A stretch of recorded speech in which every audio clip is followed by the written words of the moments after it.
Hola, hoy vamos a hablar sobre hepatitis B y embarazo. La infección por el virus de la hepatitis B tiene unas implicaciones muy importantes cuando se presenta en la paciente gestante.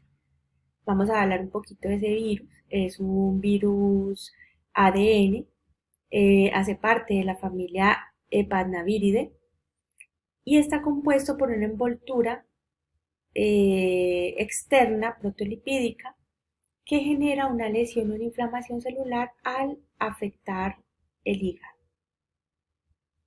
Esta infección puede ser aguda o puede ser crónica. Esto dependiendo de la cantidad de síntomas y de la progresión que puede presentarse. La infección crónica se define como la persistencia del antígeno por 6 meses o más. Entonces, dependiendo del tiempo, podemos saber.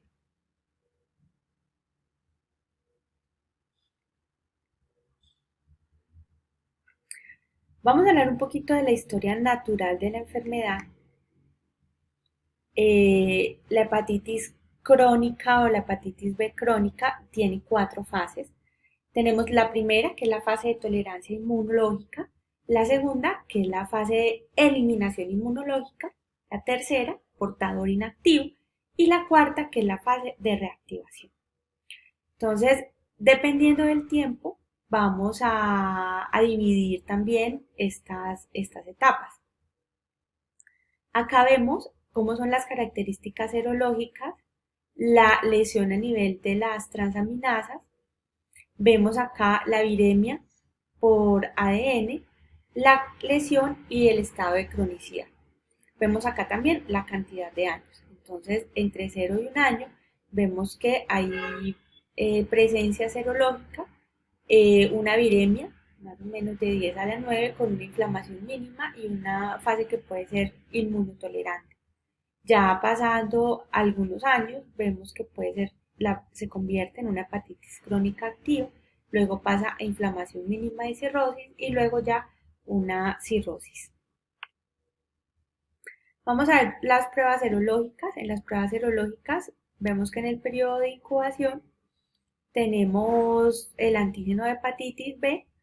Dentro del prodromo de enfermedad aguda también la podemos encontrar. Y dentro de la convalecencia podemos encontrar también estas pruebas elevadas. Entonces, vamos a ver acá el nivel de detección y dependiendo también de los meses de exposición.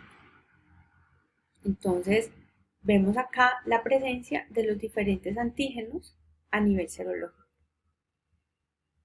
¿Cómo nos contactamos o cómo nos infectamos con hepatitis B?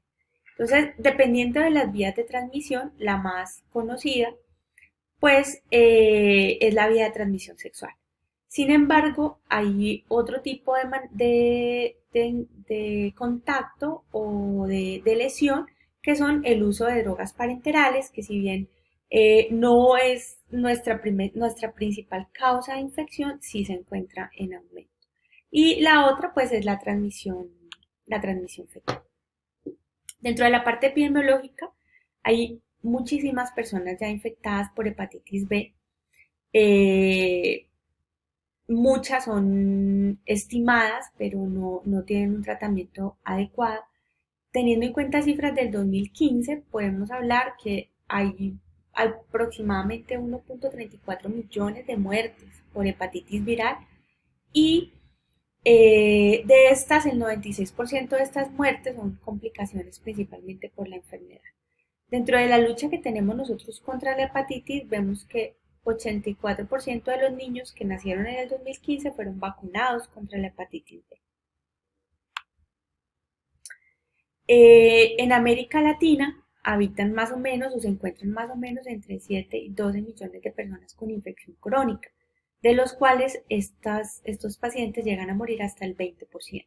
Además que es un flagelo que ha venido en aumento en los últimos años.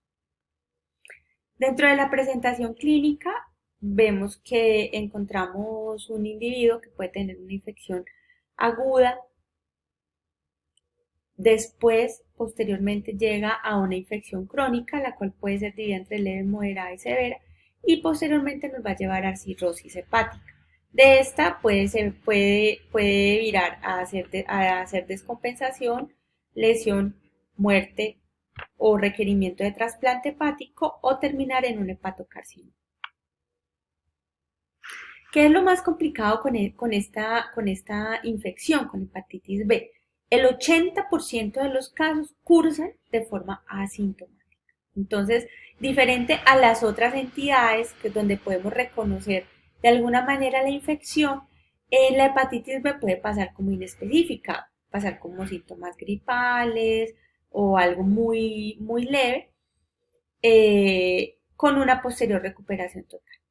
También puede darse el otro porcentaje, puede darse como un síndrome catarral, un episodio de fatiga crónica, náuseas, pérdida de apetito, algo de mialgias, ocasionalmente diarrea, pero como les digo, son síntomas muy, muy inespecíficos. ¿Cuáles son los marcadores que tenemos nosotros a nivel serológico para hepatitis B aguda? Entonces tenemos la serología para hepatitis B, tenemos también la inmunoglobulina G, inmunoglobulina M, que dependiendo de las semanas de exposición las podemos encontrar positivas o podemos encontrar los títulos altos. Vamos a hablar un poquito también sobre lo que es la hepatitis fulminante. Esta hepatitis es definida como una insuficiencia hepática aguda y también estas pacientes pueden concurrir con una encefalopatía hepática que puede ser grado 3 o grado 4. Dependiendo de la edad de la infección, se puede determinar o se determina el riesgo de enfermedad crónica o de cronización. Cuando los niños se infectan o la infección perinatal, el 90% de estos niños pueden llegar a desarrollar una infección crónica. Entonces, entre más temprana es la infección, mayor lesión podemos tener. En los adultos, el riesgo ya es mucho menor de tener cronicidad.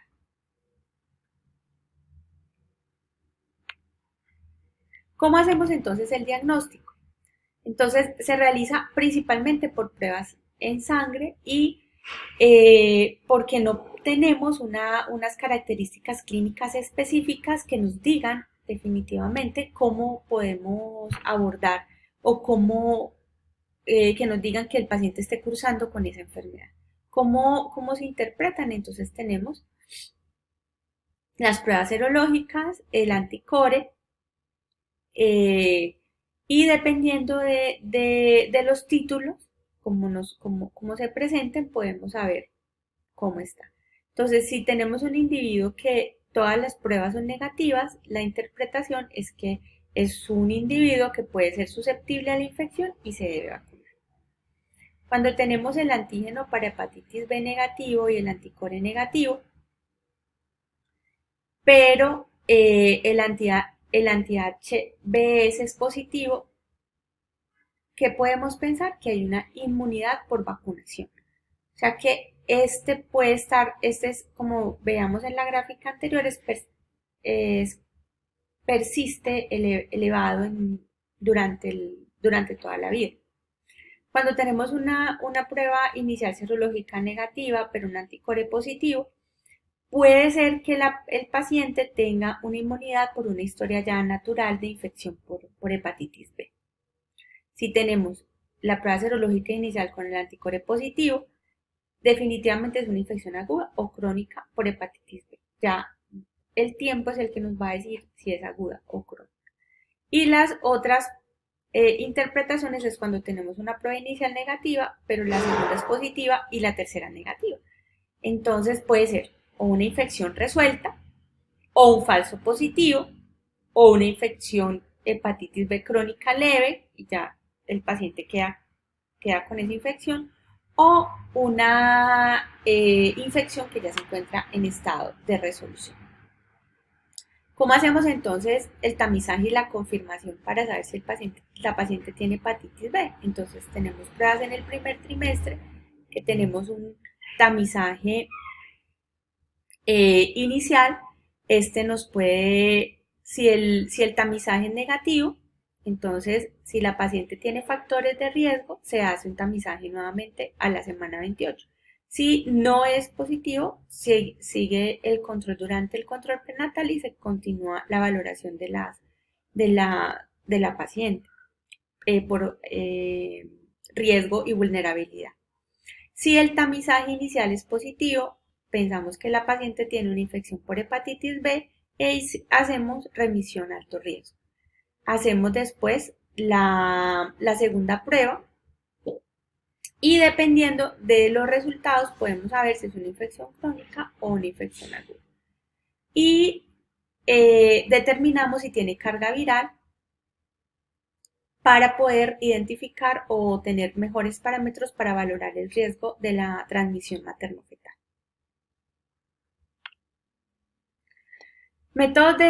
¿Qué métodos tenemos para hacer el diagnóstico prenatal en caso de que tengamos? Tenemos la amniocentesis, que puede realizarse dependiendo de la sospecha que tengamos o del riesgo. ¿Y cómo manejamos entonces estas pacientes gestantes? Que hemos hablado pues, de una manera un poquito más general. ¿Cuáles son las medidas terapéuticas que debemos implementar en las pacientes infectadas por hepatitis B? Entonces, en el primer contacto con la paciente debemos solicitar siempre el perfil completo de hepatitis B, que nos va a permitir realizar una valoración de la actividad de la infección. Después vamos a remitir al servicio de gastroenterología o de patología únicamente en los casos en los que existe una infección activa o una alteración significativa de la función hepática. En segundo lugar, siempre es muy importante descartar enfermedades que sean concomitantes con hepatitis B, como enfermedades de transmisión sexual, como HIV y otro tipo de infecciones como sífilis. También es muy recomendable hacer la valoración de la pareja, sobre todo identificar si la pareja tiene o está cursando también con hepatitis B. Y el tratamiento antiviral. ¿Qué es importante? En la fase de infección crónica no está indicado el tratamiento en todos los casos. Debe ser una paciente muy especial o con unas características para poder iniciar el tratamiento. ¿Qué hacemos con el tratamiento antiviral? ¿Cuáles son las posibilidades? Entonces tenemos la lamivudina, tenofovir y telvidudina. ¿Cuáles son las indicaciones? Entonces, ¿cuándo las administramos? En pacientes con la fase inmunoactiva, cuando tenemos un valor de DNA elevado, o sea, mayor de 20.000 copias y alterado. O pacientes con complicaciones clínicas por fibrosis o cirrosis hepática, o pacientes con riesgo de reactivación por hepatitis B, por el tratamiento inmunosupresor. Entonces, dependiendo de esas indicaciones, podemos empezar tratamiento. ¿Qué observaciones hay que tener en cuenta?